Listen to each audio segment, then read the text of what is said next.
नमस्कार शिक्षक साथियों, कैसे हैं आप लोग। उम्मीद करते हैं कि आप लोग अच्छे होंगे। तो एनआरएसटी की ट्रेनिंग विशेष प्रशिक्षण में आप लोग का स्वागत है। तो हम लोग के विद्यालय में प्रत्येक वर्ष जो है यह प्रयास प्रशिक्षण जो है चलाई जाती है। तो हमारे पास एक सवाल है कि क्यों चलाई जाती है, इसके पीछे क्या कारण है। तो आज हम लोग इसी पर बात करेंगे कि वाई एनआरएसटी ट्रेनिंग मतलब विशेष प्रशिक्षण क्यों। तो देखिए यहाँ पर है कि 21A जो आर्टिकल हम लोग को कहता है कि सभी बच्चों को मुफ्त एवं अनिवार्य शिक्षा प्रदान की जानी चाहिए। सारे जो बच्चे हैं उन्हें मुफ्त में और अनिवार्य में शिक्षा मिले। लेकिन हमारे पास कुछ यहाँ पर जो है डाटा है विभिन्न स्रोतों से, उस पर हम बारी बारी से बातचीत करेंगे। तो सबसे पहला क्या है कि बिहार में 96.8 से 97.3% बच्चे जो है नामांकित हैं, यानी कि कुल 3.2% बच्चे जो है अनामांकित हैं, यानी कि 3.2% बच्चे ये कहाँ हैं। ये जो डाटा है 3.2% जो बच्चे विद्यालय से बाहर हैं उन्हीं को वापस ला करके मुख्य धारा से जोड़ने के लिए जो है ये प्रशिक्षण चलाया जा रहा है। हम और आगे बात करते हैं। पूरे इंडिया लेवल पर 98.4% बच्चे जो हैं नामांकित हैं, बाकी 1.6 बच्चे जो है परसेंट जो है बच्चे अनामांकित हैं। मतलब हम लोग जो है 2010 से ही 3 साल का समय मिला था कि भाई राज्य जो है विधि बना करके सारे बच्चों को मुफ्त और अनिवार्य शिक्षा दे, लेकिन अभी भी हम लोग जो है असफल हैं। 1.6% बच्चे पूरे देश में जो है अनामांकित हैं। तो ये बच्चे कहाँ कहाँ से अनामांकित है उस पर हम लोग बात करते हैं। सबसे पहला है विशेष बच्चा, दिव्यांग बच्चे जो हैं। सरकार कहती है कि 4,73,000 बच्चों को 400 रुपया पर मंथ जो है वो पेंशन दे रही है, मतलब रजिस्टर्ड है। 4,73,000 बच्चे जो हैं उनके यहाँ रजिस्टर्ड हैं, जिनको कि 400 रुपया पर महीना मिल रहा है। अब सरकार के यहाँ जो रजिस्टर्ड है उसमें भी सिर्फ 1,37,000 जो है नामांकित हैं, बाकी 3,36,000 बच्चे जो है अभी भी अनामांकित हैं। तो सरकार के पास जो डाटा है उसमें भी बच्चे जो हैं छूट जा रहे हैं 3,36,000, और यही सब जो डाटा है यहाँ पर आकर के हम लोग के पास जो है 1.6% बच्चे में ये शामिल हो जाते हैं। उसके बाद बच्चे हैं, उसके बाद बात है कि अनाथ बच्चे। हिंदुस्तान टाइम्स कहता है कि हमारे पूरे देश में 2 करोड़ बच्चे जो हैं पेरेंटलेस हैं। देयर आर नो पेरेंट्स, कोई भी पेरेंट्स उनके नहीं हैं। तो और यहाँ पर है कि 2 करोड़ जो बच्चे हैं, श्रीलंका की आबादी से भी ये ज़्यादा जो है आबादी हमारे यहाँ बच्चे जो हैं वो पेरेंटलेस हैं, नो पेरेंट, कभी उनके कोई अभिभावक नहीं हैं। तो वे जो बच्चे हैं वे भी विद्यालय से बाहर हैं।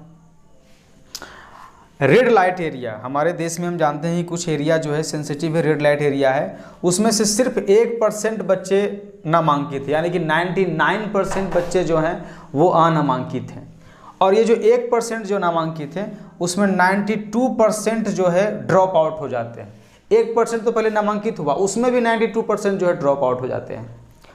उसके बाद हम लोग बात करेंगे कि हमारे पूरे देश में 1588 जनजातियां हैं, घुमंतू जनजातियां हैं, जिसमें कि 12% बच्चे ही नामांकित हो पाते हैं, जबकि 88% बच्चे जो है अनामांकित हो जाते हैं। हम लोग देख रहे हैं कि ये डाटा जो है 1.6% बच्चे जो अनामांकित हैं, तो ये यहाँ से सारा डाटा मिल रहा है। पहला तो हो गया दिव्यांग बच्चा, दूसरा हो गया अनाथ बच्चे, तीसरा हो गया रेड लाइट एरिया के बच्चे, और चौथा हो गया घुमंतू जनजाति के जो है बच्चे। ये सब मिल करके हमें 1.6% जो है डाटा दे रहा है इंडिया के बारे में। और बिहार के बारे में जो 3.2% बच्चे जो अनामांकित हैं वो यहाँ से सब आ रहे हैं। अभी जो हम जानते हैं कि 2019 से हम लोग पर एक कहर जो है ढह रहा है, लगातार जो है ये कोविड-19 की जो महामारी हम लोग को परेशान करते जा रही, इसके कारण भी 14.6% बच्चे जो हैं ड्रॉप आउट हो गए पूरे इंडिया भर में। बिहार में जो ड्रॉप आउट हुआ ये 10.8%, बिहार में 10.8% जो है बच्चे ड्रॉप आउट हो गए। उसके बाद यूनिसेफ कहता है कि पहला क्लास से 8वां क्लास तक में जो बच्चे हैं वो 18% बच्चे जो ड्रॉप आउट हो जाते हैं। हम लोग भी विद्यालय में पढ़ाते हैं, मैं भी एक सरकारी शिक्षक हूँ, तो मैं देखता हूँ कि हर एक जो है साल जो है पहला क्लास में एक बच्चा ड्रॉप आउट हो गया, दूसरा क्लास में 1-2 बच्चा ड्रॉप आउट हो गया, और इस तरह से 8वां क्लास पहुँचते पहुँचते 18% बच्चे कहते हैं कि ड्रॉप आउट हो जाते हैं। यूनिसेफ कहता है, लेकिन अभी हम लोग काम किए हैं थोड़ा सा एजुकेशन डिपार्टमेंट में, तो क्या हुआ कि 16%, अभी रिसेंट में क्या ये 18% से 2% हम लोग इसको कम किए हैं। NEP न्यू एजुकेशन पॉलिसी का जो है 10 थीम में तीसरा थीम है कि ड्रॉप आउट रेट को कम करना। हम लोग जो हमारा एम है कि भाई 3 साल ही मिला था 2010 से 2013, लेकिन अभी हम लोग 2022 में चल रहे हैं, तो हम तीसरा थीम क्या है कि ड्रॉप आउट जो बच्चे हो रहे हैं उनको कम करना, ताकि सारे बच्चों को जो है सभी बच्चों को मुफ्त एवं अनिवार्य शिक्षा मिल सके। फिर है यहाँ पे एक रिपोर्ट है, कहता कि 35% बच्चे जो है ड्रॉप आउट होते हैं विद्यालय में टीचिंग मेथड्स के कारण। अब बात है कि हम लोग ट्रेनिंग भी करते हैं, जानते हैं कि बाल केंद्रित शिक्षा हम लोग ग्रहण करें, बच्चों को दें, बच्चे जिस तरह से सीखना चाहते हैं उस तरह से सिखाएं, अपने तरीक़ों को बदले, हम अपना जो है लर्निंग प्लान बना करके ले जाएं और अलग अलग तरीक़ों से बच्चों को सिखाने का प्रयास करें। लेकिन कोई भी कारण हो, हम लोग जो है बाल केंद्रित से न होकर शिक्षक केंद्रित हो जाते हैं, और इसी का कारण है कि 35% बच्चे जो हैं टीचिंग मेथड्स के कारण जो है ड्रॉप आउट हो जाते हैं।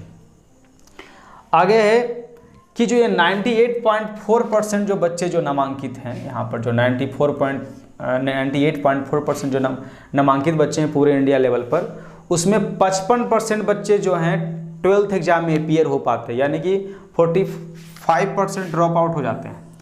12th लेवल तक 45% बच्चे ड्रॉप आउट हो जाते हैं, चाहे जो भी कारण रहे। बहुत सारे कारण इसके हैं, सामाजिक कारण है, आर्थिक कारण है, भौगोलिक कारण है, पलायन का एक कारण है, ऐड खोलबा जो है जाने का एक प्रचलन है बच्चों के, ये जो है अभिभावक के बीच में, बहुत सारा कारण है। तो 45% बच्चे जो हैं वो ड्रॉप आउट हो जाते हैं, और ये 55% बच्चे में 42% बच्चे जो हैं पास होते हैं, बाकी जो है 13% बच्चे जो हैं फेल्ड हो जाते हैं।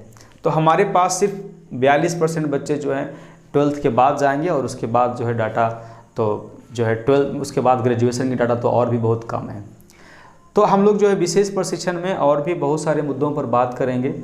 अभी मेरा ये था कि भाई विशेष प्रशिक्षण की आवश्यकता क्यों है। तो हम लोग देख रहे हैं यहाँ पर कि इतने सारा डाटा हम लोग के पास हैं कि हमारे पास जो है ड्रॉप आउट किस कारण से बच्चे हो रहे हैं, कितना % ड्रॉप आउट हो रहे हैं, अनामांकित कितना बच्चा है। तो इन्हीं सारे कारणों को लेकर के हम हर साल जो है प्रयास ट्रेनिंग जो है अपने विद्यालय में जो है चलाते हैं, और प्रयास करते हैं कि वे सारे बच्चे जो विद्यालय से बाहर हैं वो अनामांकित हों या छिजित हों, उन्हें जो है मुख्य धारा में लाया जा सके। तो फिर मिलते हैं इसी ट्रेनिंग के जो है दरमियान और भी दूसरे मुद्दों को लेकर के। तब तक के लिए धन्यवाद।